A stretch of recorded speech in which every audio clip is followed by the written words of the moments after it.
O pessoal está entrando. Primeiro, gostaria de agradecer, né, a presença de vocês. Sei que em tempos de pandemia temos muitas atrações via celular, via internet, no YouTube da vida, né? Então, ter a honra de vocês estarem conosco aí essa tarde, eu só tenho a agradecer. Agradecer também, não sei se está aí conosco, meu colega de trabalho, Luciano, que fez a ponte aí com o Nilo, nos ajudando a ter essa presença ilustre aí hoje, né, na nossa tarde. Então, Lu, muito obrigada. Luciano é meu parceiro mesmo assim lá no sindicato. Lá porque eu estou em casa, né? Mas eu estou no sindicato ainda. Não se assustem. Bom, Nilo, gostaria muito de agradecer a sua presença, né? Sei que nesses momentos, brincadeiras à parte aí, como eu já brinquei, esses momentos a gente aparentemente trabalha muito mais, né? Então a rotina ela fica muito mais desgastante. A gente ter um tempinho aí, essa uma horinha para poder sentar e explanar aí o conhecimento. Eu sei que é difícil, a gente tentou várias datas, né? A gente estava meio com problema de agenda, então, assim, só tenho a agradecer mesmo a sua disponibilidade, né, de estar aí conosco. Antes de você começar a falar do tema da palestra, eu queria que você falasse um pouquinho de você, né, quem é o Nilo. Eu sou a Juliana, para quem não me conhece, eu sou responsável pela área de treinamento do Sinduscom, né, e desde abril a gente vem fazendo o ciclo de palestras gratuitas, e em agosto nós passamos a não ter as palestras mais diárias e apenas as quartas-feiras. Então, todas as quartas às 17 horas, nós temos as palestras gratuitas. Se vocês gostarem, né, nos prestigiem nas próximas. E temos os cursos também. Esses cursos não são gratuitos, são pagos, mas por ser nesse cenário aí EAD, é um valor bem irrisório aí em relação ao conteúdo que nós temos aí para agregar. Então, sigam as redes sociais do Sinduscom, né? O Sinduscom é o Sindicato Patronal da Construção Civil em Minas Gerais. Eu sei que tem muita gente aí de São Paulo, né? Então, gostaria muito mesmo, de coração, de agradecer a presença de vocês. Bom, Nilo, chega de falar, que mulher fala muito, você sabe, né? Então, Imagina. vou passar aí a palavra para você, estarei com você aí aprendendo. E qualquer coisa, pessoal, podem me chamar no chat, podem fazer perguntas no chat durante a palestra, e aí, ao final, o Nilo responde, né? A gente faz um bate-papo mais para o final. Pode ser assim? Vamos combinar desse jeito? Combinado, combinado. Obrigado. Queria primeiro agradecer o convite. Obrigado, Luciano, por fazer a ponte. Obrigado, Juliana, pela oportunidade. Muito feliz de contribuir com vocês.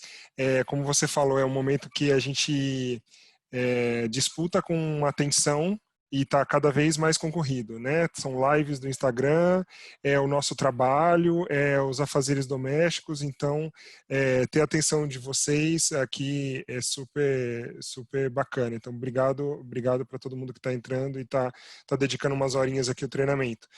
Como a Juliana falou, já vou me apresentar, mas só para a gente ter esse combinado, 1h30 de treinamento propriamente dito, ou de palestra, da qual eu vou explanar durante 1 hora, e os 30 minutos seguintes estão abertos para perguntas e interações, né? Mas não deixem de comentar o que passa pela cabeça de vocês, comentários ou dúvidas durante a apresentação, escrevam no chat, que a Juliana vai estar pendente, e no final a gente vai retomar uma a uma, e a gente vai fazer essa conversa, tá? Só vamos fazer dessa maneira, porque assim eu consigo cobrir todos os temas e aí a gente retoma tudo. Então, para me apresentar, eu sou o Nilo Rondelli, sou economista formado pela USP de Ribeirão Preto, tenho 15 anos de experiência na área comercial, em empresas de bens de consumo. Comecei minha carreira na Procter & Gamble, trabalhei por 9 anos lá. Depois, 6 anos, trabalhei na Kimberly-Clark. Tive experiência fora do país, liderei vendas em Honduras. E há exatamente 2 meses, integrei aí o time da Mattel como diretor de vendas aqui no Brasil. Então, são 15 anos de vendas e eu sou um apaixonado por histórias, por storytelling, e fui aprendendo ao longo do tempo e da minha carreira como isso é importante para para a gente se conectar com as pessoas, né? Tem muito mais a ver com emoções e conexão entre seres humanos, e a venda é uma consequência, né? Primeiro acaba acontecendo essa conexão. Então, aí posso começar propriamente dito, Juliana, mais algum ponto que você quer? Não, então tá bom. Então já começo gerando essa reflexão aqui para a gente. Deixa eu só diminuir a minha telinha aqui. Com essa frase da Maya Angelou, que é uma poeta americana, que ela fala: as pessoas esquecerão o que você disse, esquecerão o que você fez, mas nunca esquecerão o que você as fez sentir. Então, agora vocês podem até achar bacana a palestra, interessante tal coisa, mas o que de fato vai agregar para vocês no longo prazo, né? Não somente aqui, mas em tudo que a gente faz, o que vai agregar e vai tornar isso memorável e não esquecível, né? Daqui a um ano, o que vocês vão lembrar dessa conversa? Então, provavelmente vão ser os pontos que gerarem uma conexão, que vocês olharem e falam: nossa, eu já passei por isso, eu já senti isso, aconteceu comigo, é verdade, eu lembro quando eu estava aqui. Então, não é uma palestra para a cabeça de vocês, é uma palestra para o coração de vocês e um bate-papo nosso para a gente ver que, no final das contas, a venda é consequência, e a gente vai falar aqui durante esse bate-papo que a gente está vendendo o tempo todo, né? Está vendendo ideias, está tentando convencer o seu par, o seu líder, a sua esposa, o seu marido, o seu filho a fazer determinada coisa. Então, a maneira como a gente se comunica faz toda a diferença. Então, como que eu estruturei aqui a apresentação para vocês? São 3 blocos de 3. Né? Na parte 1, que eu chamei de Que História é Essa?, a gente vai entender um pouquinho dos fundamentos do storytelling e o que deixa essas lembranças tão memoráveis. Na parte 2, que eu chamei de ser humano, animal irracional, a gente vai entender um pouquinho o nosso comportamento irracional como consumidores e desmistificar um pouco isso de que a venda é uma venda racional, baseada em fatos. Eles são importantes, mas eles não são, eles são fundamentais, mas eles não são suficientes. Né? E a terceira parte, a gente vai falar um pouquinho sobre tudo é relativo, né? Que a gente tem ocasiões de consumo diferentes.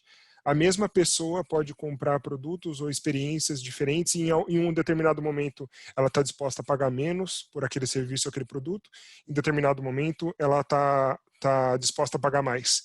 E é a mesma pessoa, e às vezes só muda o ambiente de compra ou muda o momento. Então a gente vai discutir um pouquinho desses conceitos. São conceitos de comportamento do ser humano como comprador, como vendedor o tempo todo, e vocês vão entendendo os elementos desse storytelling e como isso está relacionado com as vendas. Parte das técnicas aqui que eu vou mostrar para vocês provavelmente já usam de maneira inconsciente, parte vocês não usam e podem adotar. Não todas vocês vão precisar usar, mas vocês podem usar aquelas que ajudem mais vocês. Né? Então vamos começar na parte 1, essa de que história é essa? Primeira coisa é que a gente tem que lembrar que todos nós somos storytellers. Agora o storytelling está muito na moda e muita gente fala: nossa, você é storyteller. Todos somos contadores de histórias, né? Olha essa cena. O que a gente gosta de fazer no nosso tempo livre? A gente chama de happy hour, né? Um momento feliz, onde você acaba de trabalhar e você vai se juntar com seus amigos. Agora imagina que nessa mesa você está batendo um papo. Fala assim: nossa, amigo, sabe o que aconteceu ontem? Nem te conto. Não, me conta, o que aconteceu? Então, não aconteceu nada. Eu acordei, tomei café, fui trabalhar, voltei e dormi. Foi isso, aconteceu nada. Acontece isso com a gente? Não acontece. Não acontece. Porque não tem graça nenhuma, ninguém quer ouvir isso. A gente quer ouvir histórias, a gente quer ouvir você contar o que aconteceu, qual que foi o perrengue que passou. Ah, não, eu briguei com a minha esposa. Ah, não, o meu chefe foi sacana comigo. Você não acredita, eu fui promovido, finalmente. A gente quer ouvir essas histórias, né? Desde de criança, a gente anseia por essas histórias, a gente aprende com as histórias e todos nós contamos histórias o tempo todo. Então, desmistificar um pouquinho isso de que, o storytelling, sim, você aprende a técnica, você se desenvolve conforme você fala. Mas todos nós contamos histórias. A diferença é que tem histórias boas, histórias muito boas e histórias inesquecíveis. Então, conforme a gente vai treinando, desenvolvendo essa técnica, a gente vai criando histórias cada vez mais memoráveis. Né? Que esse é o grande desafio. E se a gente pensar bem, nós como seres humanos contamos essas histórias há milhares de anos, né? Sentávamos em volta da fogueira para contar histórias, a comunicação se desenvolveu aí e começamos as pinturas rupestres fazendo desenhos ainda, não tinha nem escrita, para mostrar o que estava acontecendo. E isso foi fundamental para a sobrevivência da nossa espécie, porque se a gente pensar, o ser humano não é o animal mais rápido, né? Tem o leão, tem os animais da savana que são muito mais rápidos, não é o animal mais forte, mas é o animal que, de certa maneira, dominou o ecossistema. Então, como não sendo o mais rápido, o mais forte, você pode falar, mas é o mais inteligente. Depende, em que sentido, né? A nossa visão é inferior à visão de uma águia, a nossa audição é inferior à audição de um cachorro. Em qual sentido a gente é superior à nossa comunicação? Primatas também se comunicam um entre outros. Golfinhos se comunicam até de uma maneira com sonares que a gente não consegue fazer.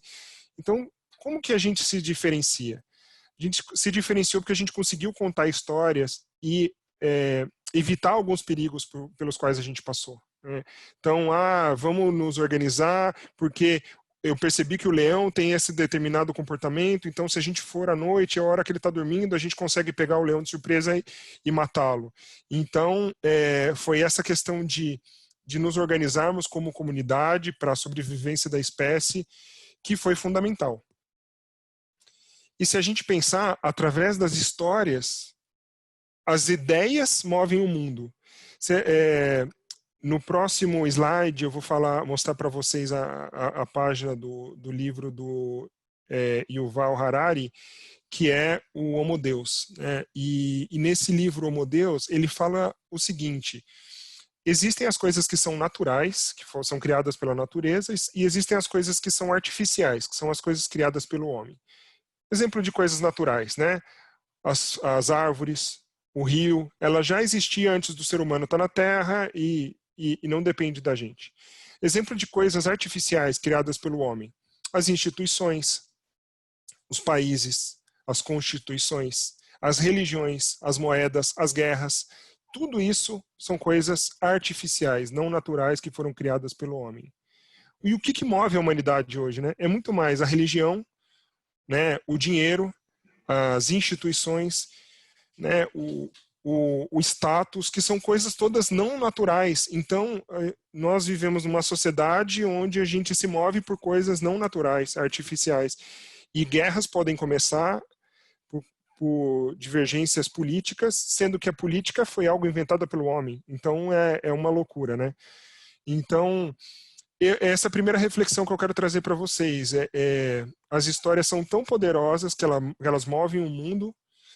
Todos nós somos contadores de histórias. Existem contadores mais eficientes ou menos eficientes, que produzem histórias mais memoráveis ou menos memoráveis. Mas Hitler era um excelente contador de histórias e conseguiu mover toda uma nação numa situação absurda, né, que causou o Holocausto. E são ideias, são todas coisas não naturais. Bom, vimos a primeira parte, né?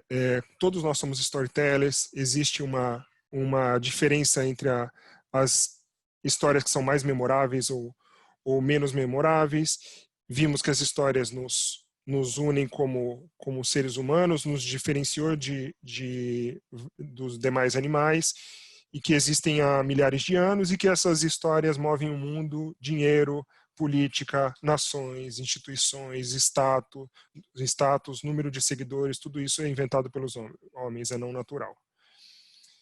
Segundo ponto, eu queria fazer essa reflexão para vocês, essa pergunta para vocês. Você consegue lembrar o que você almoçou na terça-feira passada?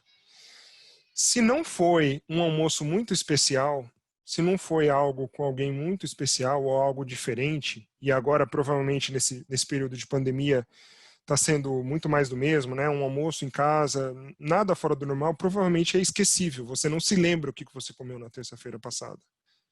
Mas você provavelmente se lembra de onde você estava nesse momento. Eu lembro exatamente onde eu estava, na casa de uma amiga da minha mãe, que quando começou a passar isso na televisão, eu pensei, é um filme? Não, era plantão, era ao vivo, e aconteceu a primeira vez, daí aconteceu o segundo choque na segunda torre, parecia replay, demorou para entender que era a segunda torre sendo atendida. Eu me lembro exatamente desse dia, e acredito que muitos de vocês se lembrem também, porque a gente sentiu algo muito forte nesse momento, né? E provavelmente vocês se lembram onde vocês estavam nesse dia também, no dia da morte do Ayrton Senna. Foi uma coisa trágica, eu me lembro exatamente, eu estava na casa de um colega, um domingo de manhã, e vi isso, e faz anos, tem coisas muito mais recentes que eu não lembro, mas isso que faz vários anos tá gravado na minha memória, provavelmente está gravado na memória de vocês. Provavelmente aqui quem é casado consegue se lembrar dos detalhes desse dia, de todo dia, como você acordou, os amigos que você falou, como é que foi, né, no seu casamento, ou se você ainda não é casado, provavelmente você se lembra dos dias especiais como a sua formatura, o nascimento do seu primeiro filho. Então esses dias que são super importantes, você acaba se lembrando dos detalhes de uma maneira incrível. Por que será, né? É por causa disso, é porque as memórias estão muito mais ligadas com a emoção do que com a razão. E as histórias transmitem essas emoções, né? Então é super importante se a gente quer ser memorável, a gente precisa tocar a emoção e não a razão.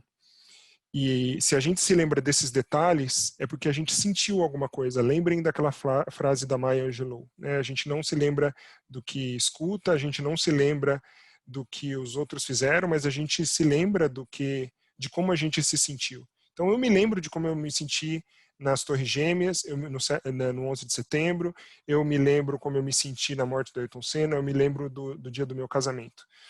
E aqui existem várias estatísticas, vários estudos, tá? Existem estudos que falam que chega a ser 22 vezes mais lembrado quando tem emoção associada versus quando não tem uma emoção associada.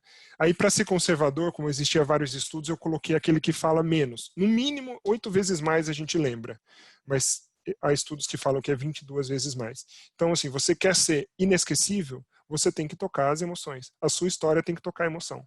Não adianta. Você quer fazer uma venda, né, algo que seja inesquecível, você tem que tocar a emoção. Se você for só pela razão, não, eu quero que você compre esse carro porque ele faz tantos quilômetros por litro, ou eu quero que você compre esse imóvel porque ele tem tantos metros quadrados, daqui a pouquinho o seu interlocutor vai te esquecer.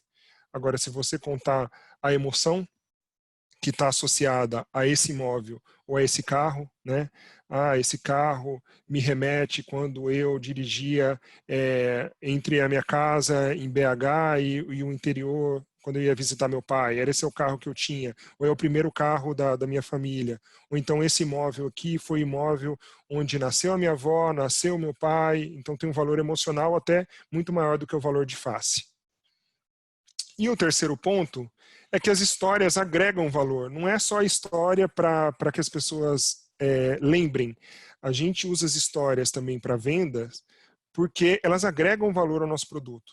Se eu perguntar para vocês quanto vale esse carro, uma pessoa que não é apaixonada por carro ou que prefere um carro mais moderno, com tecnologia, com GPS, vai valorizar muito pouco, né, esse tipo de veículo. Vai falar, não, eu não gosto muito de carro antigo, eu prefiro um carro mais moderno, que tenha GPS, que tenha Bluetooth. Para mim, o máximo que eu pago nesse carro é X. Tá. Mas e se você conta a história associada a esse carro? Vamos supor que esse cara é super fã de rock, é fã de Elvis Presley. Você fala que foi o último carro que o Elvis Presley dirigiu quando ele foi visitar a sua ex-mulher e tal. O valor agregado aumentou muitíssimo, né? O produto é o mesmo. O que mudou? É a história por trás desse produto, né? Então, como eu sei que tem bastante pessoas que estão aqui no call, que estão ligados a esse mercado de construção, vendedores de imóveis, corretores, às vezes o fato de aquele imóvel ter, quem morou aqui foi determinado escritor mineiro, não, aqui era do dono de tal, da pessoa que construiu, do neto de quem construiu o Mineirão, o Mineirinho, né? Isso agrega um valor incrível, né? E esse valor é muito mais emocional do que um valor real.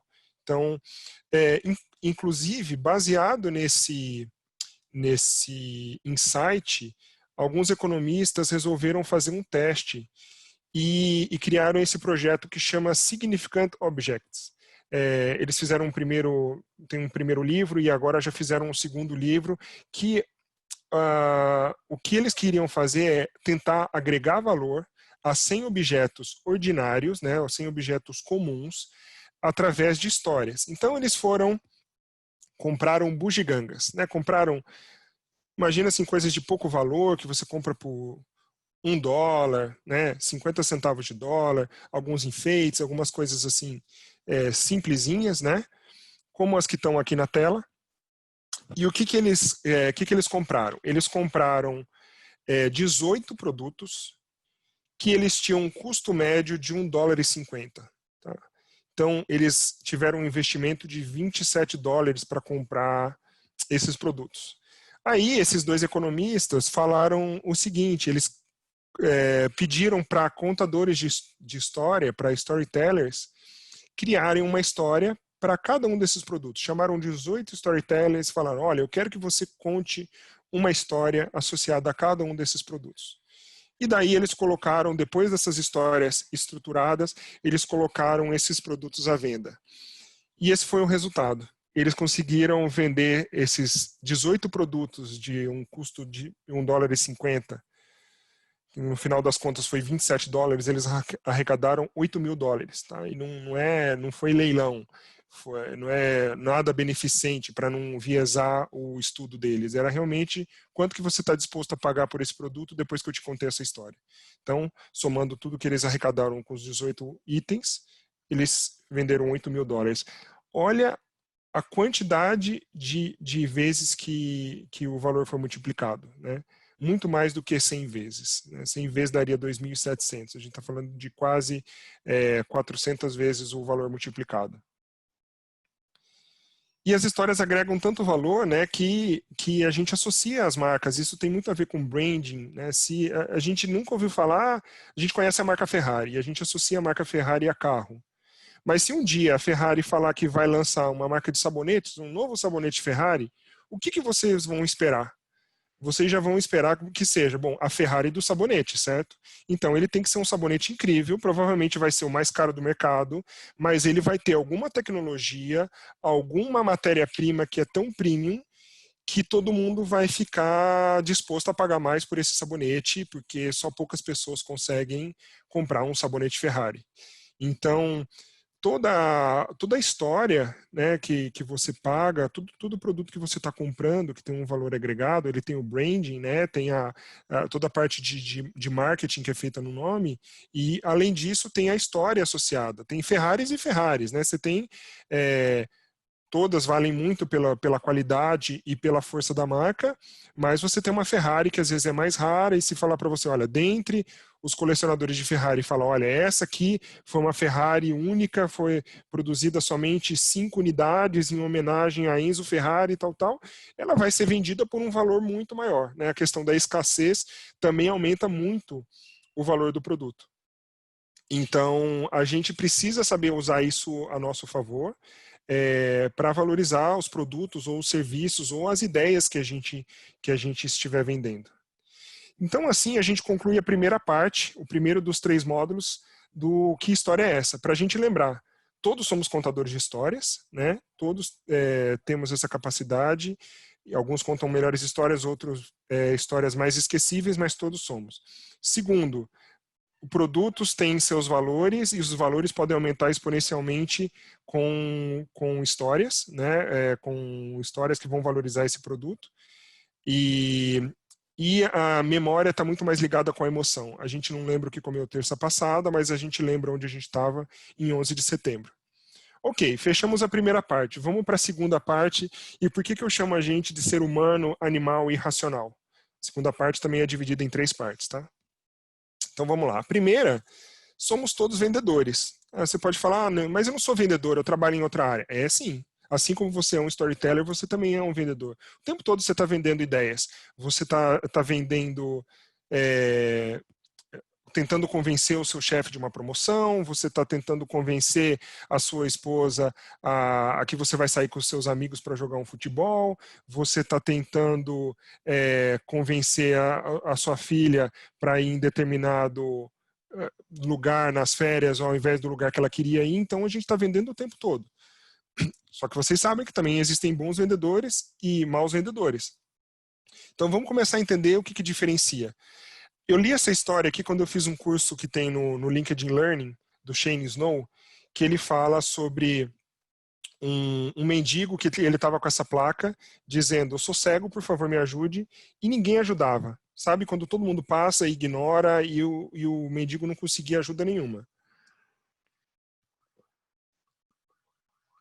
De repente, se aproximou dele uma pessoa que era um storyteller e falou: olha, eu não tenho dinheiro para te ajudar, mas eu vou te ajudar com...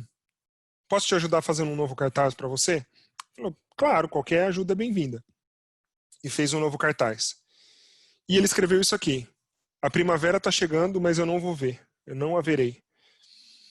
E depois disso, passou um tempo, esse mendigo que era cego falou com a pessoa, percebeu quando a pessoa voltou e falou: nossa, muito obrigado, né? Muito obrigado pela sua ajuda, porque depois que eu mudei meu cartaz, as pessoas estão contribuindo, e eu estou recebendo muito mais esmola do que eu recebia antes. Então, assim, é a mesma coisa, né? É óbvio, se você é cego, você não vai ver a primavera, mas é muito mais poético, é muito mais bonito, né? O que ele é cego é um fato. Agora, tocou a emoção das pessoas que doaram, falaram: olha, primavera está chegando e eu não vou ver, vocês vão ver a primavera. Né? Eu não tenho oportunidade de ver uma flor, um ipê amarelo, então, e as pessoas começaram a contribuir.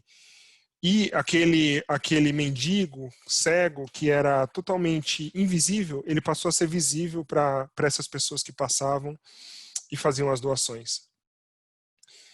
Falando de mendigos, é muito interessante porque lá na China, que eles usam bastante tecnologia, eles já usam um aplicativo que é o WeChat, né, e também o Alipay do Alibaba, e ambos são como um WhatsApp que a gente usa aqui, só que é um WhatsApp turbinado. Eles conseguem fazer transferências, pagamentos, muito mais coisas dentro do aplicativo do que o que a gente faz aqui. Eles têm um super app, né? O que a gente tem um pouco mais parecido aqui no Brasil é o aplicativo do Rappi, por exemplo, que você pede várias coisas dentro do mesmo aplicativo, né? É um super app, como eles chamam. E lá, o WeChat e o Alipay, eles fazem pagamentos via QR Code. Então, você transfere o seu dinheiro de uma conta para outra através de QR Code. Quase não tem mais dinheiro espécie lá e nem maquininha de cartão de crédito, quase não tem. Então, os mendigos na China, eles não conseguiam mais receber esmola porque ninguém mais andava com dinheiro na carteira, ninguém mais andava nem com cartão de crédito, era tudo via celular. O que eles começaram a fazer? Ofereceram uma forma de contribuir. Então é comum você ver os mendigos com os dois QR Codes, um do Alipay e outro do WeChat. Você quer me ajudar, mas não sabe como? Eu aceito os dois. Você pode doar aqui. Engraçado que há anos atrás meus pais faziam uma brincadeira dizendo que, sabe aqueles flanelinhas que vêm pedir dinheiro e a gente sempre dava desculpa: ah, não tenho dinheiro aqui. E daí meu pai e minha mãe brincavam, falavam que daqui a pouco o cara vai sair com a maquininha e vai te mostrar: ah, não, mas eu aceito cartão. Aí ferrou, né? Porque a minha desculpa era só que tinha cartão. Então imagina nesse nível na China que você sempre anda com celular e eles aceitam QR Code. Então aí não ajuda quem não quer ou quem não consegue se comover pela história dessa pessoa. E para... Só tomar uma aguinha. E para reforçar esse ponto que eu estou falando para vocês de que todos somos vendedores mesmo, e então o que as blogueiras estão vendendo, né? Quando elas estão publicando no seu Instagram, nos seus blogs, o que elas estão vendendo? Elas vendem seu tempo, elas vendem sua privacidade, elas vendem sua imagem pública, elas vendem a sua nudez em alguns casos, né, o seu erotismo. E o que elas estão comprando? A nossa atenção. Né? Então, ela está comprando o nosso clique, o nosso número de a gente ser um seguidor. Então, você pode ser milionário ou você pode ser paupérrimo. Uma coisa iguala a todos nós. Nós temos 24 horas. Né? Tanto o Bill Gates como nós temos 24 horas. Então, uma coisa que nos iguala é o tempo. Por isso que essa briga de atenção e de tempo é cada vez maior. Então, essa briga por status nas redes sociais, de você conseguir mais atenção, está cada vez mais ferrenha. E aumentou, como a gente falou no começo da live, aumentou muito nessa era de pandemia que estão todos fazendo lives. Né? Então, a sua atenção é um artigo de luxo agora. Por isso que eu agradeci vocês pela atenção aqui. E por isso que as blogueiras abrem mão da sua privacidade, da sua vida, contam detalhes de vida em tudo, porque elas estão tentando atenção e algumas depois conseguem capitalizar isso, né? Fazer negócios, lançar seus produtos, mas elas estão vendendo a privacidade, o tempo, às vezes o seu erotismo e estão comprando a nossa atenção. Então todo mundo está vendendo alguma coisa o tempo todo. Perfeito, se somos todos vendedores, o que a gente compra? Todos vendemos, mas a gente compra o quê? Né? A gente vende produtos e a gente vende serviços, muitas vezes. Mas a gente esquece que quando a gente está do outro lado, a gente não compra produto e serviço, a gente compra soluções e a gente compra experiências. Então, dando um exemplo aqui das fraldas, na verdade, a mãe não está comprando a fralda noturna porque a fralda tem mais gel e isso absorve mais. Isso é a característica do produto. O que ela está comprando? Uma noite de sono tranquila. Né? Você dormir bem não tem preço. Então, se você fizer uma propaganda falando que a sua fralda absorve 8 vezes mais e que o seu filho dorme tantas horas sem precisar da troca de fralda, ainda é uma característica, mas o principal benefício que você vai explorar é se o seu filho dorme bem, ele vai se desenvolver bem, porque as crianças se desenvolvem durante o sono, e você também vai ter uma noite tranquila. Então a gente não pode dissociar isso. Nós somos vendedores e nós somos compradores ao mesmo tempo. Só que quando a gente vende, a gente está vendendo só o produto e serviço, esquecendo de vender a solução e a experiência, em alguns casos, e quando a gente compra, a gente não quer saber muito dos detalhes desse produto e serviço, a gente quer a solução.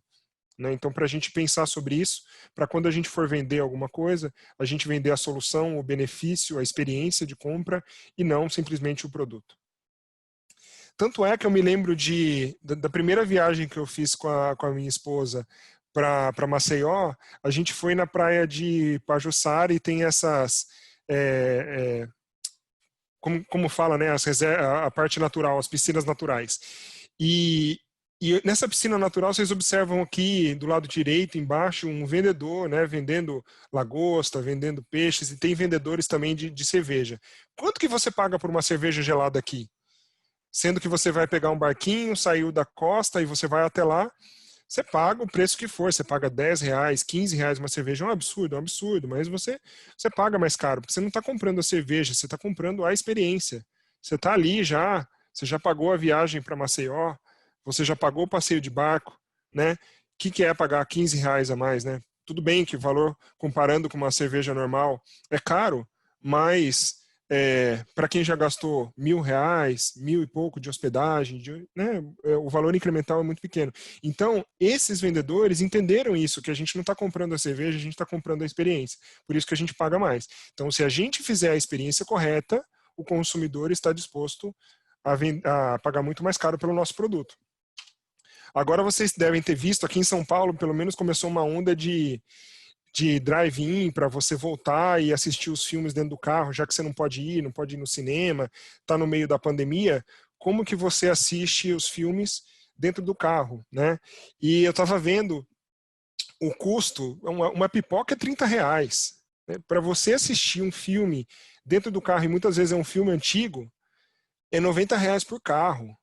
Né? Para você ver um filme antigo, para você ter essa percepção de que você está saindo de casa e você não saiu do seu carro, é muito maluco. E as pessoas estão pagando R$90 para ir, mais R$30 da pipoquinha, mais sabe Deus lá quanto de cerveja, refrigerante, desse BH desespero. também Então, já tem esse projeto aí. Fora a gasolina, porque é longe normalmente, né? exato, exato. Então, assim, você está vendendo a experiência e as pessoas, de repente, vão falar, tá, é muito caro, mas quando o meu pai fazia isso, na época dele ou na época do meu avô, era assim, eu vou levar meu filho para ele ter essa experiência. Então, você não está comprando o filme, porque às vezes você já até viu o filme, você não está comprando a pipoca, você está comprando a experiência.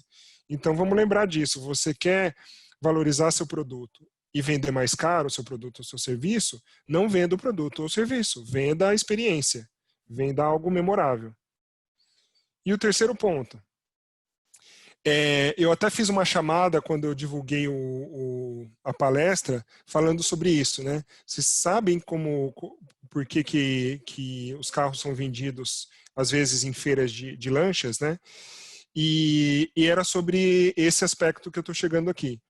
É muito comum e é muito óbvio você colocar carros para serem vendidos em feiras de carros. Qual que é a vantagem disso? Você atrai os consumidores, porque quem está comprando carro sabe, bom, durante essa feira vai ter, vai ter uma oferta de carros muito grande, logo vai ter preços mais baixos, então eu vou aproveitar, vou comprar o carro que eu já pensava comprar, ou eu vou terminar de esclarecer minha dúvida, e eu vou poder comparar os carros. E provavelmente eu vou comprar o carro que me ofereça melhor benefício ao menor custo possível. E olha isso que eu estou falando, menor custo possível. Você vai ter uma comparação direta entre dois carros, né? Às vezes você vai comparar um Civic com um Corolla e daí você vai ver, esse tem Bluetooth, esse tem também, esse tem um motor de tanto, esse tem de tanto, esse tem um porta-mala de tanto e esse tem tanta capacidade. Beleza, se os dois são iguais, o que você vai levar? O mais barato, né? Então, para o consumidor, faz muito sentido, mas quando a gente está vendendo, será que faz tanto sentido? E eu comecei a ver que existem muitos vendedores de carros de luxo que vendem esses carros de altíssimo luxo em feiras de iates, em feiras de lanchas. Por quê? Vamos entender por quê. Porque olha só, você vai atrair numa feira de iates e de lanchas possíveis compradores de iates e lanchas que estão dispostos a pagar nessa faixa de preço e eles vão fazer a comparação entre os iates e as lanchas da mesma maneira que a gente faz no feirão de carros, né? Só que o que acontece? Uma Ferrari é caro? É cara. 2 milhões de reais. Caríssima. Agora, olha o preço médio de um iate e uma lancha. 18 milhões de reais. Uma média. Você tem iates e lanchas de 200 milhões de reais. Estou colocando aqui um ok, né? E esse é um preço de uma Ferrari ok. Não é a Ferrari mais rara do mundo e também não é a mais barata. O que acontece quando você está olhando uma lancha de 18 milhões, uma lancha de 22, uma lancha de 15, uma lancha de 13 e você vê um carro de 2 milhões? O carro ficou proporcionalmente barato, correto? Então, onde a Ferrari, onde a Lamborghini, onde a Porsche vendem mais carros, é na feira de lanchas, na feira de helicópteros, na feira de jatos, não é na feira de carros. Se a gente usar isso a nosso favor e a gente colocar o nosso produto numa feira ou numa situação onde os produtos que estão próximos são desproporcionalmente mais caros, a gente vai vender muito mais o nosso, porque não tem comparação de preço. Né? A gente é racional, lembra? Pode ser que o 2 milhões seja o carro mais caro da feira de automóveis, mas dentre as lanchas e os iates, é o produto mais barato, menor desembolso. Então você está induzindo nós, consumidores, a comprarmos o item de menor desembolso. E é isso que as joalherias fazem. Vocês já perceberam que, geralmente, no centro da vitrine da joalheria, tem uma joia desproporcionalmente mais cara? Tem um colar ali de 100 mil reais. Aí você vê outros ali de 18 mil reais, um anel de 5 mil, um anel de 3 mil. Eles estão fazendo a mesma estratégia de ancoragem que é feita nos carros sendo vendidos em lanchas. Você vê uma de 100 mil, você fala, não, absurdo. Tá doido, é caro pra caramba. Aí você vê o de 18 mil, você fala, é caro, mas perto do 100 mil é barato. Aí você vê o anel de 3, você fala, vou levar, tá barato.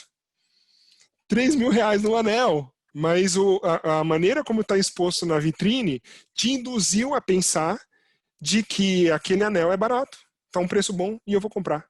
É um grande negócio. É racional? Não é racional, porque se a gente fosse racional, a gente estaria comparando anéis com anéis. A gente estaria comparando colares com colares. Mas da maneira como é feito, e os lojistas, né, sabem que os donos de joalheria sabem que o consumidor é irracional, ele vai colocar essa peça absurdamente cara para servir de âncora. A partir do momento que a base está setada em 100 mil, você vai pensar em tudo relativo a esses 100 mil. E de repente os 3 mil reais fica barato para você em comparação. É por isso que a Faber-Castell tem a loja, a experiência dela aqui em São Paulo, e ela tem aquela linha que é super ultra premium, que custa 12 mil reais, 15 mil reais, uma caixa de lápis. É caríssimo. Quantas será que vendem dessa? Provavelmente não vende nenhuma. Talvez venda uma de vez em quando. Mas eles não estão querendo vender essa caixa. Eles estão querendo mostrar para você como é barato as outras caixas. Aí você começa a olhar aquela caixa de 48 lápis, que custa 200 reais, você fala, ah, tá bom, né? Eu não estou comprando a mais cara, que é de 12 mil, 14 mil. Essa aqui de 100 reais, 200 reais tá boa. Deixa eu só ligar a luz aqui para não ficar absurdamente escuro. Então, é ancoragem. Eles colocam aquilo numa redoma de vidro, né, essa caixa de lápis de 12 mil, de 14 mil reais, para estabelecer esse target. Então, a próxima vez que você vê como comprador, você já sabe que isso é uma isca. É para você colocar a sua faixa de preço aí e depois você vai achar uma caixa de lápis de 200 reais barata. Mas você não está comparando maçã com maçã, banana com banana. Né? Você está comparando Ferrari com Fusca. Né? Se você comparar Ferrari com Fusca, o Fusca vai ser mais barato. Então, atenção com isso quando você estiver comprando e use isso ao seu favor quando você estiver vendendo. Às vezes você pode colocar um apartamento à venda a um preço absurdamente caro, porque ele foi decorado pelo arquiteto XYZ, que é o mais famoso, e que todos os outros apartamentos do prédio custam 1 milhão de reais, mas esse especificamente custa 20 milhões de reais. Ok, você está usando como ancoragem. Depois que eles virem esse apartamento de 20 milhões, os de 1 milhão, de 2 milhões já não vão ficar mais tão caros, eles vão ficar acessíveis. E olha como isso é feito não só com produto de alto valor agregado, é feito até com produto mais barato. Olha a estratégia que o McDonald's usa com a gente, né? Tem a batata pequena que custa R$ 2,50, a batata média que custa R$ 6,50 e a batata grande que custa R$ 7,50. Qual que o McDonald's quer vender? Ele quer vender a mais cara, faturar o máximo, certo? Ele quer vender a de R$ 7,50. Então ele coloca o preço de propósito dessa maneira para você pensar o seguinte, bom, entre R$ 2,50, R$ 6,50 e R$ 7,50, essa pequena é muito pequena. Então exclui essa pequena. Eu vou ver entre a média e a grande. Aí você fala, a média é 6,50, a grande é 7,50. Pô, por R$ 1 a mais, eu vou levar a grande. Parabéns, McDonald's acabou de te vender a batata frita mais cara.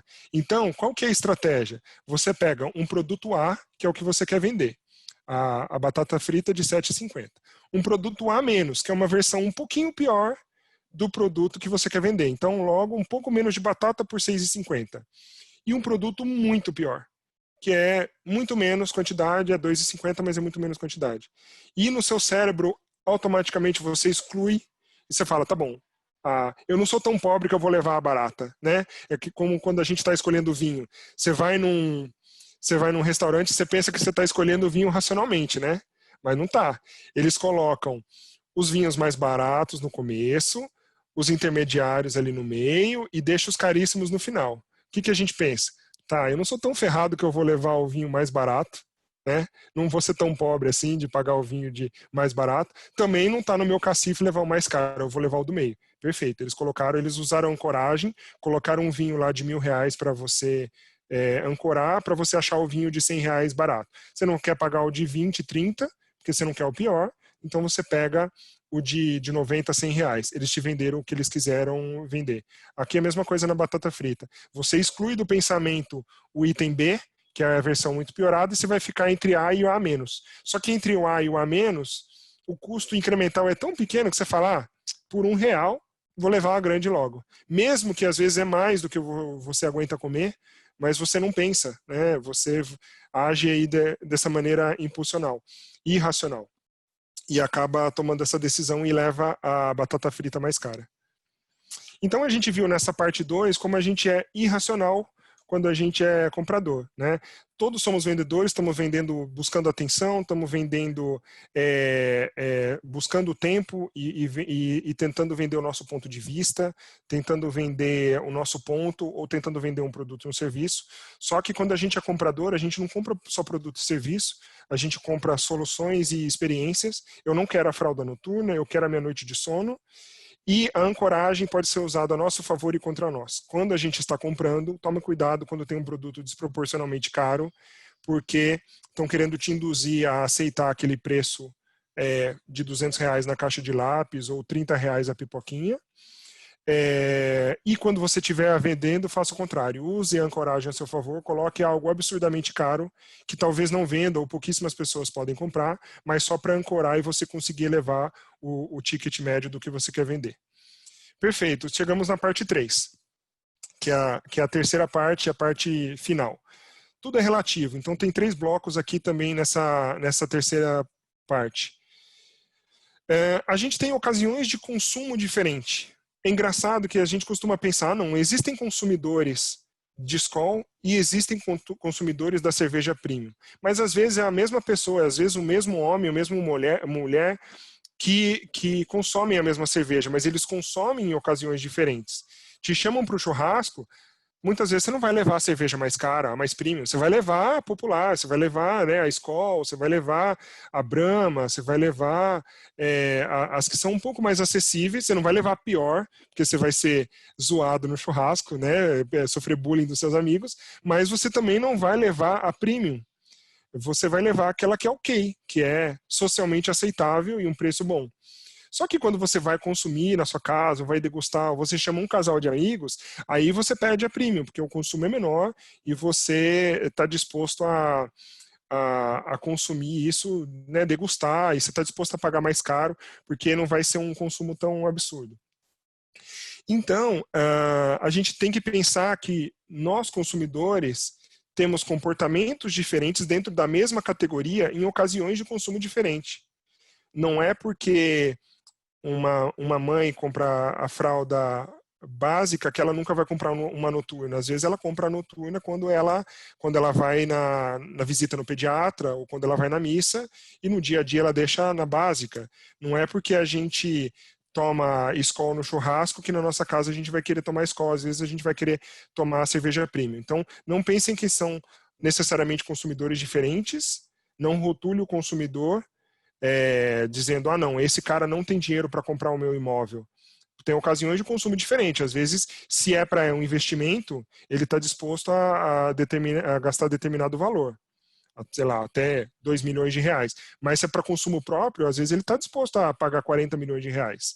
Então, porque ele comprou um de R$ 1 milhão, ele não tem dinheiro para comprar o de 40. Talvez tenha, mas a ocasião de consumo é diferente. Tanto é que é engraçado a gente ver no comércio eletrônico, a gente tem Alibaba e Amazon, né? O que você prefere? Você prefere pagar barato e demorar muito para receber meses, ou pagar caro e receber rápido?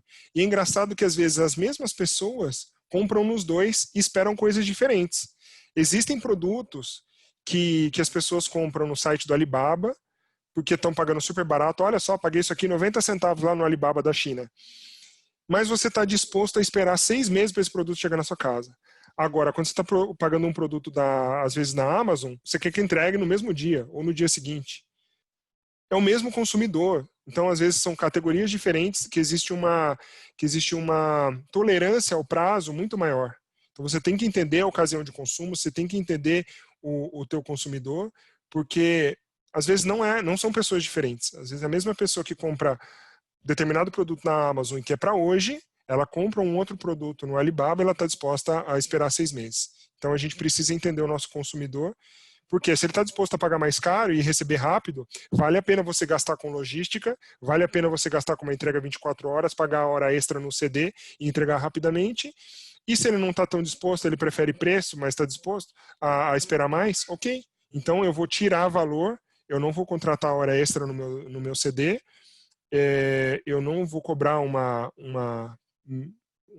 membership, né, uma mensalidade, mas eu vou demorar muito para entregar. Ok, os dois modelos são válidos. Segundo ponto dessa fase 3, existem categorias que são destino e existem categorias que são conveniência. A gente costuma chamar de categoria destino as categorias que estão na lista de compra do consumidor. Então, é o que você precisa mesmo ir ao supermercado, que agora mesmo na pandemia você vai, se arrisca e compra, ou que alguém pede para você comprar. Você precisa de arroz, você precisa de feijão, você precisa de papel higiênico, né? Você precisa de farinha. Então, são categorias destino. E outras categorias que são conveniência. Você não precisa de chocolate, você não precisa de pilhas e baterias, você não precisa de lâminas de barbear, mas se você tivesse no ponto de venda naquele momento, talvez você comprasse por impulso. Então, dependendo de como o seu produto ou serviço está posicionado, se ele é destino ou se ele é conveniência, a estratégia de colocação no ponto de venda faz totalmente diferença. Vocês perceberam que na saída na saída no checkout do supermercado estão todos esses itens de impulso? Chocolate, né, salgadinho, fazem até um caminho para você seguir assim, aí se você ficar na fila, você fica pensando, aí você fica alguns segundos na fila, você pega aquele salgadinho, só R$1, só R$2, e eles estão só aumentando o ticket médio. A gente é que nem vaquinha indo pro matadouro e vai pegando e vai comprando, e eles, tá seguindo a minha estratégia certinha. Você não foi no supermercado para comprar aquilo, não estava na tua lista, mas você comprou. Então, a posição dos produtos no supermercado, a posição dos automóveis numa concessionária, a posição dos itens num cardápio, ela faz toda a diferença se a sua categoria é uma categoria de destino ou uma categoria de conveniência. E tem que ser conveniente para quem está consumindo, o comprador, e não conveniente para, às vezes, a loja. Então, vamos supor que uma concessionária coloque as caminhonetes juntas e os carros de turismo juntos. Só que fica uma caminhonete de R$200 mil do lado de uma de 100 e um carro de R$80 mil ao lado de um carro de 40. Se a maneira como o consumidor pensa é quanto que eu tenho para gastar num carro, faz muito mais sentido o carro de 80 estar perto da caminhonete de 100 e o carro de 40 está perto da caminhonete de 60, porque é por desembolso e não é por tipo de veículo. Se for por tipo de veículo, ok. Então a gente tem que entender o comportamento do consumidor para ver como que a gente expõe o nosso produto. Muitos supermercados colocam fraldas infantis ao lado de fraldas geriátricas. Pode ser que não faça sentido para o consumidor, muitas vezes não faz. Se você tem bebê em casa, e geralmente quem faz a compra é a mãe, às vezes é o pai. Se você tem um bebê, você está próxima da idade fértil. Você é uma mulher de 40 anos, 45 anos, 35 anos ou até menos. Logo, provavelmente você não consome na sua casa fralda geriátrica. A não ser que sua mãe, sua avó more com você. Mas na grande maioria dos casos não faz sentido para a consumidora. Quem compra a fralda infantil não compra geriátrica. E quem compra geriátrica não compra infantil. E no supermercado muitas vezes está junto. Faz sentido para quem? Para o promotor, para o dono da loja, mas às vezes não faz sentido para o consumidor. Então a gente tem que pensar o que faz sentido para o consumidor e para o shopper da nossa categoria, não o que faz sentido para o supermercado. Faz sentido colocar abridor de lata ao lado de massa de tomate? Faz todo sentido para o consumidor. E você pode olhar que agora tem alguns clip strips na área de tomate, de enlatados, tem o de abridor e tem o de queijo ralado, porque na ocasião de consumo você vai precisar abrir aquela lata, talvez você não tenha um abridor ou o seu esteja velho, e você vai colocar queijo ralado na sua massa. Então faz sentido para o consumidor. Então aí quando a loja faz isso, ela aumenta muito a venda por impulso. E finalmente, a parte 3, a gente tem que pensar que existe uma tendência cada vez maior de consumo colaborativo, porque muitas pessoas começaram a entender que elas não precisam do produto, elas precisam da solução. E aqui o símbolo principal é a furadeira, porque muitas fizeram estudos que a vida útil de uma furadeira de 30 anos, o tempo que ela ficou ligada, nesses 30 anos não soma 18 minutos, em média. Então você quer ter uma furadeira, você tem em casa, mas na tua vida inteira você usou ela 18 minutos. Então eu pergunto, você precisa da furadeira ou você precisa do furo? Se você precisa do furo, você precisa ter uma furadeira? Não. Você precisa ter uma furadeira à mão para fazer o furo quando você precise. Então você não precisa ter uma furadeira. Às vezes faz sentido comprar uma furadeira para o teu condomínio, entre vocês, todos os condôminos, paga R$1 cada um. Vocês compram a furadeira top de mercado e quando precisar, usa lá, faz o furo e beleza e devolve. Né? Vai ficar muito mais barato e vai fazer muito mais sentido para vocês. Então, essa onda de consumo colaborativo acontece já com casas de praia. Para que você vai ter uma casa de praia e pagar a manutenção dela durante 12 meses se você vai usar ela, às vezes, em um mês durante o ano? Não é melhor você ter um 12avos da casa? Você compra em 12 pessoas, cada um compra um 12avos, e aí todo mundo tem direito a um mês no ano. Vocês entram em acordo, vocês racham a manutenção entre 12, e quando você precisa usar no seu mês, ela é tua. E no mês seguinte, ela é outra. Você não precisa da casa, né? Você precisa usufruir a casa.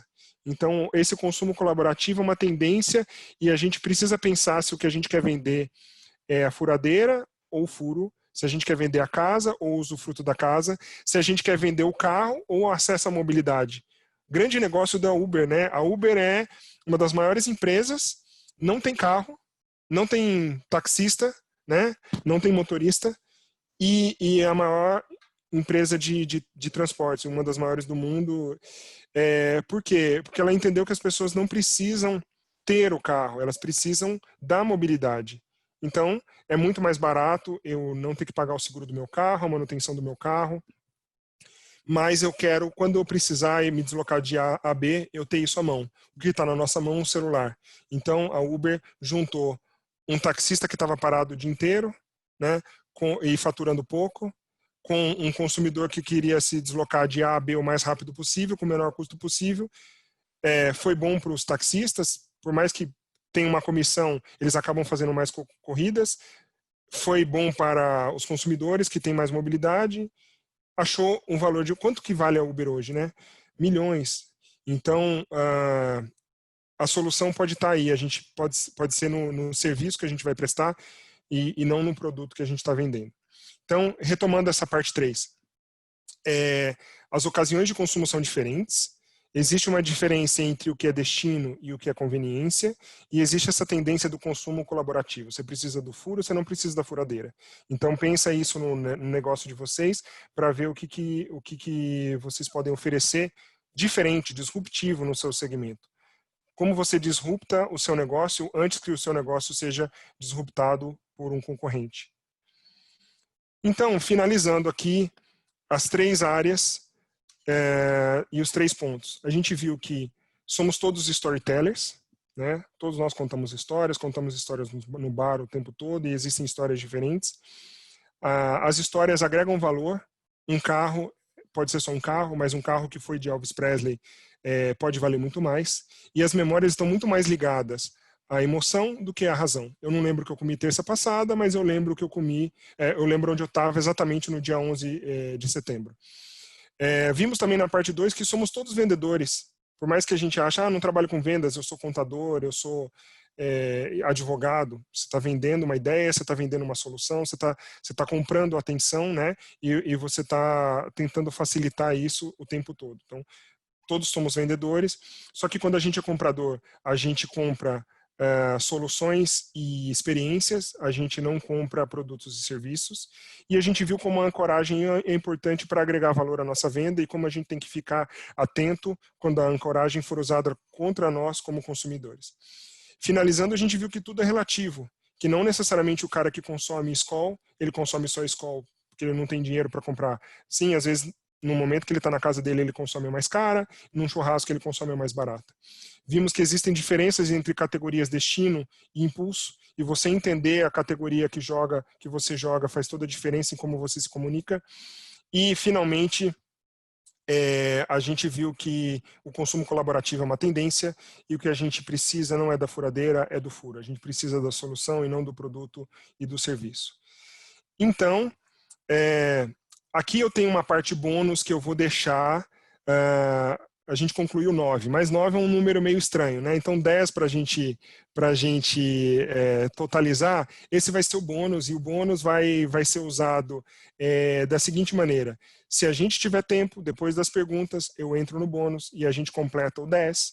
Se a gente não tiver tempo, depois eu vou passar meu contato para vocês, eu posso contar essa história para vocês, via Instagram, via e-mail, para a gente encerrar isso. Mas, como eu prometi 9, eu queria entregar um pouquinho a mais para vocês. Estou entregando 10 e vai depender do tempo, mas eu não quero comer da nossa interação. Para finalizar, tudo isso que eu apresentei, e esse é o último slide, é que existem várias ferramentas que os storytellers usam. E hoje, nessa apresentação, ela foi uma apresentação menos de storytelling e mais de técnicas de vendas. Mas eu apresentei técnicas de vendas para vocês usando ferramentas dos storytellers. Então, quando a gente fala, uma das ferramentas é colocar heróis e vilões, né? Eu não usei nessa narrativa, mas muitas vezes as pessoas usam. O vilão eu não posso ter o carro porque o carro é muito custoso para mim. Então qual que é o herói? Eu vou chamar o Uber e eu não vou ter o custo do carro e eu vou me deslocar quando eu preciso, né? Essa narrativa é muito usada. Simplicidade, eu usei as 3 coisas. Eu falei dos 3 pontos, eu tinha 3 grandes partes, 1, 2, 3, cada uma dividida em 3 partes. Por quê? Porque muito mais do que isso, a gente como ser humano não consegue gravar. Então, 3 partes com 3 subpartes, acabou. Né? Visual, vocês viram que eu coloquei muitas imagens e o menos texto possível, porque a gente lembra muito mais das imagens e muito menos dos textos. Então não adianta aquele PowerPoint que parece um Word que está copiado, colado no PowerPoint, é horrível de ler, é uma experiência horrível, a gente não se lembra. Repetição, eu coloquei os pontos, repeti os pontos, coloquei no começo, coloquei no final, porque a gente precisa repetir várias vezes para que a gente consiga fazer o nosso ponto ficar claro. Violação das expectativas, eu prometi 9 pontos e eu estou entregando 10, né? Tem um bônus, existe uma surpresa, então isso é importante e vocês podem usar. Vocês podem falar, eu tenho para você 2 notícias, uma boa e uma ótima. Você sempre espera uma boa e uma ruim, né? Se você falar uma boa e uma ótima, que legal. Tenho 2 notícias para você, uma boa e a segunda também é boa. Legal, você está violando as expectativas para o bem e você vai ficar memorável. Eu usei muitas analogias e vocês podem usar analogias o tempo todo, porque é uma coisa muito mais fácil de entender. É difícil falar sobre supermercado com corretores de imóveis, mas fazendo as analogias entre os segmentos diferentes, a gente consegue com que todo mundo compreenda. E, finalmente, eu espero que pelo menos alguma das coisas que eu falei tenha tocado a emoção de vocês, porque os dados vão ser esquecidos. O que vocês viram e que tocou, isso vai ser lembrado. Então, é isso. Vou abrir para perguntas e vou deixar aqui na tela os meus contatos. Eu tenho uma conta no Instagram que é Startelling. Vocês podem ler aí, passar a câmera do celular nesse QR Code que vai jogar direto para o Instagram da Startelling, para vocês seguirem, ou podem procurar pelo @Startelling no Instagram. Tem um YouTube que está começando, tem um vídeo apenas, eu vou subir esse vídeo lá, aqui dessa gravação de hoje, ou vocês podem entrar em contato comigo por e-mail. Muito obrigado pela atenção de vocês até agora e vamos abrir para as perguntas. Eu acho que a primeira, não é nem pergunta, o comentário que eu queria ler, você falou aí na sua palestra, e o Júlio escreveu antes de você falar, Nilo. Ele escreveu assim, obrigado pela oportunidade, ótima aula, cabeça está fervendo de novas ideias. Ainda bem que foram só 3 de 3, né? Mas ele já falou aqui e é verdade, porque você fala muito bem, né? E até queria até que você lesse aí, tem um comentário do Sinduscon, se eu não me engano, é o nosso coordenador, doutor Daniel, se não me engano, ele que está aí, foi o primeiro comentário, mas eu achei engraçado o Júlio falar, porque você fez exatamente o que ele provavelmente sentiu, né? Muita coisa, mas dividida, de forma que deu para a gente entender, para a gente absorver, né? Mas assim, é muito interessante, eu acho que exatamente isso, porque as pessoas acham que vendedor é só quem faz as vendas, né? E a gente é vendedor o tempo todo. E foi muito bacana. Doutor Daniel, é o senhor que está aí? O senhor habilitou a câmera? E quem puder habilitar a câmera também para a gente se ver e virar um bate-papo agora, eu agradeço. É bacana. Eu não consigo ler os comentários, gente, Juliana, mas vamos... porque eu estou projetando, mas se você puder ler para mim também, eu vou respondendo por aqui. Ah, então tá. Tô, Daniel, o senhor quer ler o comentário que o senhor fez aí, que Não, foi eu tão... só queria parabenizar, Nilo. Excelente palestra, foi uma aula de economia comportamental. Eu sou economista também, já tive a Obrigado. oportunidade de trabalhar, né? Nós temos Aham. aí 2 prêmios Nobel, né? Que eu te comparei a eles, porque me lembrou muitos papers, enfim, as aulas que eu tive a oportunidade de assistir. E parabéns, você teve uma estratégia fantástica, que funciona quase como um nudge, né? Aham. Da gente Muito obrigado. traduz aí para o pessoal o que seria nudge, né? Que eu acho que você tem muito mais expertise para traduzir essa palavra. Mas parabéns, excelente essa pequena, né, curta aula sobre economia comportamental. Parabéns novamente. Nós somos muito satisfeitos pelo convite. Juliana, tá de parabéns. O Luciano também, que fez essa ponte, né? Uhum. Excelente palestra. Muito Muito obrigado, obrigado. muito obrigado pelo convite. Também fico honrado aí pela comparação e a gente pode traduzir como os hacks, né? Como as dicas que a gente pode utilizar e como que a gente usa isso ao nosso favor. Ontem, reforçando a divulgação da palestra, eu fiz uma brincadeira no meu Instagram falando assim, não percam a palestra, as últimas vagas para a palestra de amanhã, então já é um conceito de escassez, né, que tinha 100 vagas apenas, e eu ainda brinquei com isso, como uma palestra gratuita, eu escrevi assim, gratuita para os 100 primeiros, apenas. Né?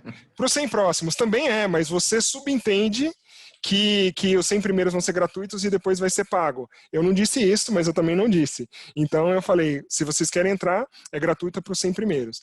Então eu acho que a gente precisa usar essas técnicas ao nosso favor, e é curioso que mesmo depois que a gente estuda economia comportamental e sabe dessas dicas, ainda assim é muito difícil mudar o comportamento. Eu muitas vezes estou no checkout e pego alguma coisa por impulso e eu penso, falei, olha só, estou pegando aqui o salgadinho, o chocolate por impulso e mesmo sabendo funciona. Então eu acho que essa é a grande beleza. Não é porque a gente sabe que não funciona, continua funcionando. Isso mesmo. Parabéns mais uma vez. Obrigado. Bacana. Teve Ô, mais Nilo, perguntas, Diana? aí o Gustavo, ótima apresentação, né? O Júlio eu já comentei, o Rafael, fantástica palestra, parabéns, baita aula. J. Montenegro, muito bom, parabéns, Nilo. O Rafael Júnior também agradecendo, excelente. A Carolina, muito legal, conteúdo muito relevante. A Marine, bem objetivo, parabéns, agora é praticar diariamente. E aí vamos para a primeira pergunta. Antônio Miranda faz a seguinte pergunta: qual seria o principal erro em storytelling que pode comprometer uma estratégia de marketing / vendas? Eu acho que o principal erro é não ser autêntico. Né? Se você contar uma história que você só quer convencer, mas ela não é real, ela não é autêntica, ela não se sustenta. Hoje a população está cada vez mais já está cansada, né, de coisas que são fakes ou promessas vazias, e até o storytelling em alguns casos fica batido porque as pessoas falam, lá vem ele com uma historinha e tal. Então, se você fizer isso de maneira não autêntica, não funciona. As pessoas conseguem sentir. Você tem que falar o que é realmente verdade. Aquela história de você contar uma historinha mentirosa para o teu cliente para você vender, talvez você consiga a primeira vez, mas depois você não vai conseguir manter isso com consistência. E as marcas hoje, é esperado que as marcas se posicionem cada vez mais. Não adianta hoje ter uma marca em cima do muro. Né? Teve ali o protesto recente de Black Lives Matter. Até personalidades, até celebridades, né? Eu lembro de ter lido que o Lewis Hamilton questionou o Neymar e falou assim, Neymar, você é negro, você não vai se manifestar? Né? Então, ele é uma pessoa, mas ele é também uma marca. Ele tem que se posicionar. A sociedade exige que você se posicione, que as marcas se posicionem, que as pessoas se posicionem. E você não se posicionar hoje já é um posicionamento. Você já está dizendo muito sobre quem você é ou sobre como a sua empresa é, só pela sua omissão. ou pelo comentário que você faz, ou pelo comentário que você deixa de fazer. Então, hoje a gente está num ambiente omni, você não consegue mais omnichannel, né? Você está presente em tudo. Você vai na farmácia, você vai no supermercado, e você vai no cash and carry. Você tem Instagram, você tem o Facebook. Você está em casa e você se apresenta para a empresa. Você está trabalhando de casa e às vezes você está em casa e quando não era a pandemia você estava no escritório, mas você não estava lá, sua cabeça estava em tal lugar. Então você está presente em todos os momentos. Você precisa ser consistente consigo mesmo e você precisa contar histórias autênticas. Eu li uma frase muito interessante essa semana do Murilo Gun, que é uma pessoa que eu admiro muito, super criativo e humorista, e ele fala assim, se você falar a verdade sempre, você não precisa se lembrar de nada. E olha que bacana, né? Se você você gasta uma energia às vezes não é nenhuma mentira, mas você veste uma máscara, quando você agora eu tenho que ser corporativo. Não, agora você com a sua esposa é uma pessoa, agora com a sua filha você é outra pessoa. E se você for um só, você não gasta essa energia e você libera a sua energia e o seu tempo para você focar no que vale a pena. Então seja autêntico, conte a sua história. Tem gente que fala assim, mas eu não tenho uma história fantástica. Realmente, algumas pessoas têm alguma história, nossa, fui sequestrado, fui para o Afeganistão, lutar na guerra, e algumas pessoas têm histórias que, entre aspas, são mais comuns. Mas você é o editor da sua história e você que está contando essa história do ângulo que você quiser. Eu conto pedaços da minha história, mas eu escolho qual pedaço eu vou contar e eu escolho o ângulo que eu vou contar dessa história. Então, a maneira como você conta a sua história valoriza ou desvaloriza? Então, você não tem que contar mentira. Você conta a verdade, mas de uma maneira que te valorize, né? Como eu contei ontem da propaganda, gratuito para os 100 primeiros. Eu não falei que era pago para os próximos, né? Eu gerei uma ansiedade, uma demanda para as pessoas participarem sem ser mentiroso, sendo verdadeiro, sendo marqueteiro, né? Uma história de que existe uma escassez e que se você quiser aproveitar, ok. Então, é isso, eu acho que a resposta é essa, você precisa ser autêntico. Se você for autêntico, a sua história se sustenta. Se você não for autêntico, ninguém vai comprar a sua história. Muito bom. O Silvio Gonçalves deve ser seu conhecido, que ele colocou top, Nilo, parabéns, bom te ver. Sim. Trabalhamos juntos aí em Minas Gerais mesmo. Um abraço, Legal. Silvio. Obrigado. O Luciano, parabéns, Lilo, excelente palestra. A Aline, Nilo, foi maravilhoso, obrigado por dividir isso conosco. E o Gustavo, eu não li ainda, mas eu não sei, acredito que não seja uma pergunta, porém acho que é interessante. A gente passa muito tempo em redes sociais. Vale a pena fazer uso delas para vender? Não, é uma pergunta. Ou corremos um sério risco de perder o posto de contador de história com tanto apelo por interação? Pergunto porque as marcas acabam sendo muito cobradas pelas redes também, às vezes até de forma muito incisiva. Eu acho que é importante a gente separar o seguinte, né? Primeiro que o número de seguidores não quer dizer número de compradores. A gente viu um caso recente de uma blogueira que tinha milhões de seguidores no Instagram, ela colocou para vender um produto, colocou 40 unidades apenas, e ela não vendeu nenhuma. E ela tinha milhões de seguidores, ela fez pesquisa com os seguidores dela e perguntou se eles comprariam o produto que ela ia lançar, falaram que sim, e ela colocou a venda e não vendeu nenhum. E depois ela fala, né, sobre a decepção dela e como ela sentiu que ela era influente, mas na verdade, na hora que ela colocou para vender, ela não vendeu nada. Então, influência e número de seguidores são coisas totalmente diferentes. Eu acho que nos distrai a gente ser medido pela métrica errada.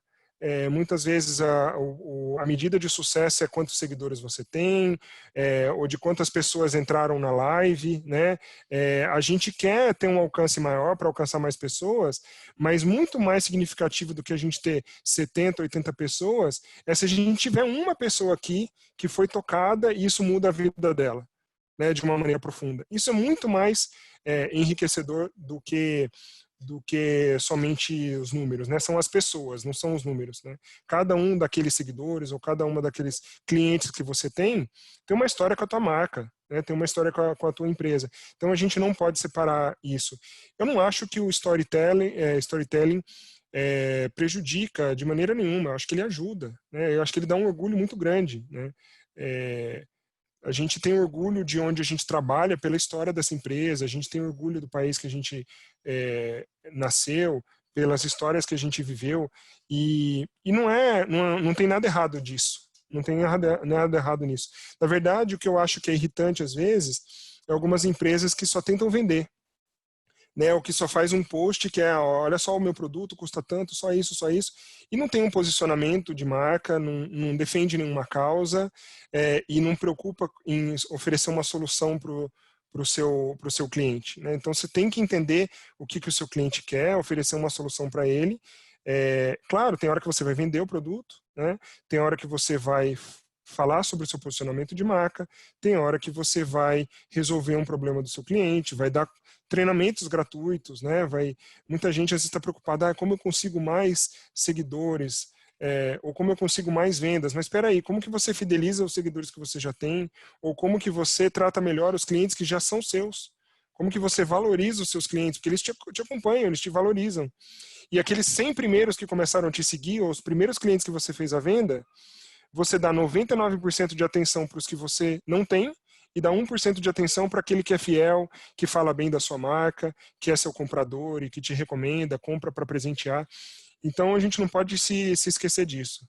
Não tem problema nenhum colocar storytelling em vendas, mas você não pode fazer sua venda sem contar a sua história. Qual que é o propósito da sua marca? Qual que é a solução do cliente que você vai resolver com o seu produto ou o seu serviço? Ótimo, Nilo. Aí o Raimundo agradece, a Priscila parabeniza, o Silvio... aí o Silvio pergunta, o tema é fantástico, algum livro ou mais de um que você possa indicar? Tem vários, né? Sobre esse do comportamento irracional do cliente, eu recomendo o do Dan Ariely, que é um economista israelense que dá aula nos Estados Unidos há muitos anos, acho que em Stanford, e ele tem um livro que chama Previsivelmente Irracional. E ele fala um pouquinho disso, de como a posição dos vinhos no cardápio, ela é feita de tal maneira para você escolher aquele, até a descrição dos pratos num restaurante faz toda a diferença entre você chamar de arroz, feijão e costelinha e você chamar aquele prato de costelinha especial da vovó. Você está disposto a pagar mais pela costelinha especial da vovó do que pelo arroz, feijão e costelinha, né? Então ele fala sobre isso. Ele fala dessa comparação entre os produtos, o A, o B e o A-. Então esse eu indico para essa parte de economia comportamental. Sobre storytelling, eu indico o que eu estou lendo agora, que é um do Carmine Gallo, que ele fala storytelling aprendendo a vender com os grandes líderes como o Papa Francisco, Steve Jobs. Esse livro tem em português, tem também nas plataformas o livro digital, e eu tenho aprendido muito e tenho publicado muito sobre essas histórias que são super poderosas, né? E no final das contas, a gente vê que esses storytellers têm em comum uma história de vida difícil, né? E muitos de nós temos uma história de vida difícil. A diferença é o que você aprendeu com as coisas que aconteceram na sua vida. Então, o Richard Branson da Virgin, ele é disléxico e ele era um aluno abaixo da média na escola, né? E hoje é um bilionário dono do grupo Virgin. O Steve Jobs, filho de pais adolescentes, foi adotado porque os pais não queriam cuidar dele, e ele revolucionou várias indústrias, né? A indústria de tablets, ele revolucionou a indústria de telefones, ele revolucionou a indústria fonográfica com iTunes, quebrando o padrão das gravadoras e do mercado fonográfico, vendendo faixas de música a 99 centavos de dólar cada uma. Teve uma história super difícil. Agora, tenho certeza que tem um monte de gente que está ouvindo aqui que teve uma história difícil. Agora, o que importa é o seguinte: o que você aprendeu com o que aconteceu com você. Não importa o que aconteceu com você, importa o que você aprendeu com o que aconteceu com você. E essas pessoas vencedoras na vida, esses storytellers, eles conseguem tirar todas essas experiências difíceis e arrancar o seu melhor. Então, isso faz a diferença. Então, recomendo esses dois livros que são ótimos. E tem também vários cursos gratuitos na internet. Tem um curso de storytelling que eu fiz, que é gratuito pela Udemy, da Pixar, que fala storytelling na Pixar, fala sobre os filmes e é muito bacana de ver como até o formato dos personagens é pensado para passar alguma imagem, para passar algum recado, mesmo que seja inconsciente. Então, se a gente lembrar daquele filme Divertidamente, por exemplo, tem o Angry, o nervosinho, que ele é quadrado, ele é meio retangular e ele é vermelho, porque vermelho está associado à raiva, e ele é quadrado, porque quadrado quer dizer assim, mais antigão, né, segue as regras. A alegria é amarela, né, a alegria é expansiva, a alegria é redonda, né? Então, isso não é à toa. Isso não é à toa, porque a gente associa cores, a gente associa formas, a gente associa isso a imagens. E eles usam esse visual storytelling. Esse curso é gratuito pelo Udemy. Você busca aí pela Pixar que vocês conseguem encontrar. Super bom. Muito bom. E o Guilherme também deu uma dica aí de um livro que chama TED Talks, o guia oficial do TED para falar em público. Ele também deixou aí no chat, quem quiser copiar. Legal, obrigado, Guilherme. O Júlio faz uma pergunta. Como fazer um storytelling em apresentações? Vi que você se preocupou bastante com a abertura, condução e fechamento de ideias. Então, primeira coisa, algumas dicas aqui, né? Mais visual e menos texto, né? Existem regras de ouro que falam que você não deveria ter mais do que 10 palavras por slide. Então, eu me preocupei muito nisso na montagem da minha apresentação. Segundo ponto, repetição. A repetição é importante. Durante várias vezes na apresentação eu busquei colocar as imagens, repetia, fazia o fechamento dos capítulos para ficar claro e vocês irem acompanhando os passos. Terceiro ponto, né? Na abertura é importante você setar as expectativas. Você vai falar para as pessoas o que elas vão ouvir. Então é mais ou menos assim, olha, hoje eu vou falar aqui para vocês 3 coisas. 1, 2 e 3. Agora vamos falar da 1. Aí fala da 1. Acabamos de falar da 1. Na 1 a gente viu isso. Agora vamos falar da 2. Fala sobre a 2. Agora a gente viu da 2, lembrando que na 1 a gente falou isso. Agora vamos falar do ponto 3. Falamos sobre o ponto 3. Então, a gente viu na 1 isso, na 2 isso, na 3 isso. Então, essa estrutura que eu usei na minha é super importante. Fala para a pessoa o que você vai falar, depois fale e depois retome. Eu tenho 3 coisas para falar para você, Juliana. A, B e C. Né? A, falei. B, lembra de A? Então, A e B. Agora vai falar de C. Lembra de A e B? A, B e C. Perfeito, Juliana? Então, como eu te falei, a gente falou de A, B e C.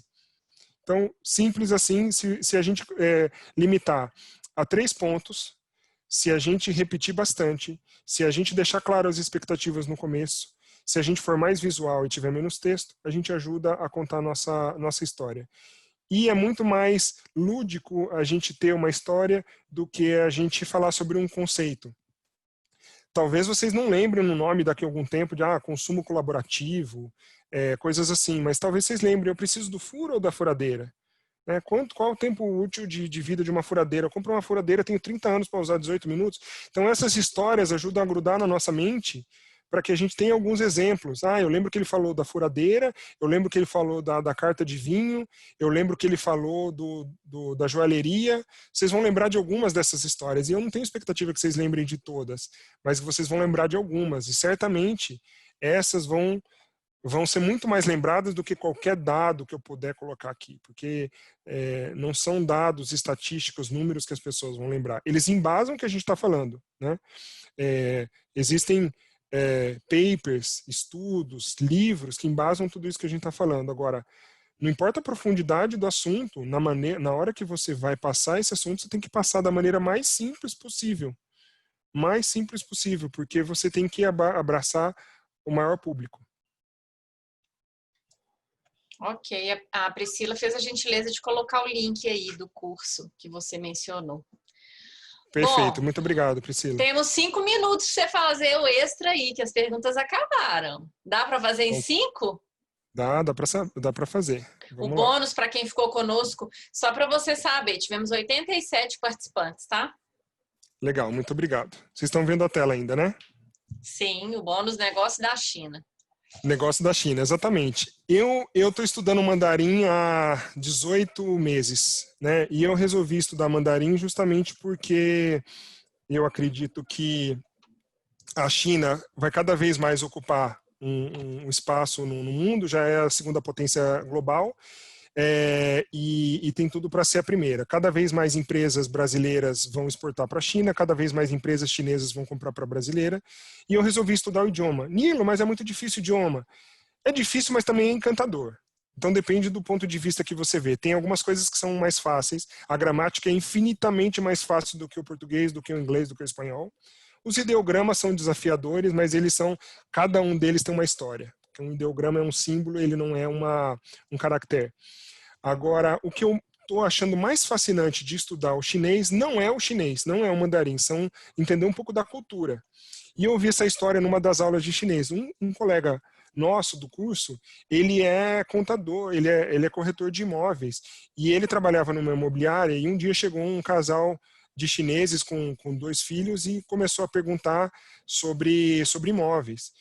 E ele não sabia falar nada de chinês e tal, e ele viu que tinha chineses ali na área, e ele resolveu estudar chinês pelo menos um semestre, para ele poder falar um oi, bem-vindo, ser pelo menos simpático, sabe? Ele falou, vou fazer 6 meses. E ele foi, se matriculou no curso com a gente, aprendeu a falar o oi, falar o ni hao, falar o bem-vindo, e perfeito, só para ele tratar com cordialidade essas famílias, que ele percebeu que tinha muitos chineses na área.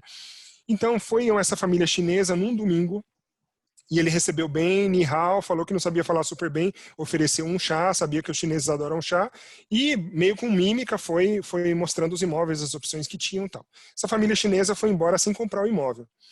Domingo seguinte, essa família chinesa voltou. Ele ofereceu novamente todas as opções, falou e tudo. Não fez a venda, mas atendeu super bem, perfeito. Essa família voltou 8 domingos consecutivos na imobiliária para falar com esse cara, e ficou 2, 3 horas.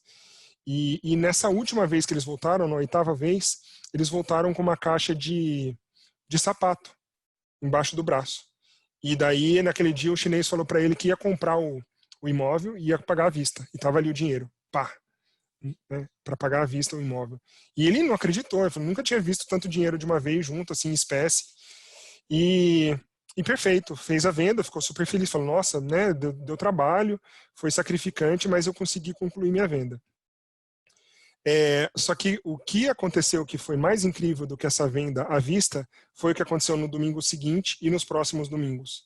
Aquela família chinesa contou para os demais chineses que tinham vindo para o Brasil que tinha aquele cara que tinha atendido super bem e que ele era super confiável, porque ele voltou várias vezes e ele viu que era consistente, que os imóveis eram de qualidade, e ele sempre recomendava o mesmo imóvel, e ele fazia várias perguntas para testar e tentar ganhar a confiança do corretor, e ele conseguiu ganhar a confiança.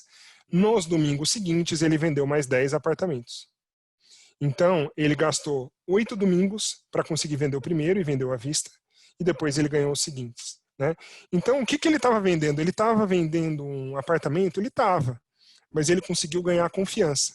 E uma coisa muito interessante de fazer negócio com os chineses, e é importante a gente saber isso, é que a gente precisa ganhar a confiança deles. Eles não fazem negócio com quem confia. É muito parecido com os mineiros, né? Os mineiros, se você não confiar, você já começa com o pé atrás, é normal. Então, enquanto o paulista tem mais essa cultura, vamos mais profissional, entre aspas, vamos ver aqui as vantagens e desvantagens, o mineiro pode ser um negócio vantajoso. Se você não tiver a confiança, você não consegue vender. E os chineses são assim. Então é bom a gente saber, é bom que a consistência ajuda a gente a construir essa credibilidade. Ele investiu 8 domingos para fazer a venda, mas depois ele vendeu 10 apartamentos. E para mim é uma história incrível de como ele conseguiu se atentar à oportunidade do mercado, foi estudar mandarim por causa disso, pelo menos o básico, teve uma paciência de Jó para vender um imóvel e depois foi recompensado por isso. Então eu acredito que a gente tem que atender todos os nossos clientes, os atuais, os potenciais, com a maior qualidade possível, porque a gente vai conquistar a confiança deles e essas vendas depois vão ser exponenciais. Muito bom. Pessoal, tenho só a agradecer a todos vocês. Nilo, fantástica apresentação. Obrigado. Muito boa, muito produtiva, muito deixa a cabeça da gente realmente pensando em várias cenas e várias situações do nosso dia a dia, do nosso trabalho, da nossa vida. Quero agradecer novamente ao Luciano por ter dado essa oportunidade aí da gente conhecer o Nilo. Obrigada a vocês que ficaram até o final conosco. Obrigada, Letícia, por ter feito aí o back-office aí de qualquer necessidade. E, Nilo, mais uma vez, muito obrigada. Obrigado vocês tá? aí de novo Boa noite. pelo convite. Até a Obrigado próxima. a todos aí pela atenção. Boa noite.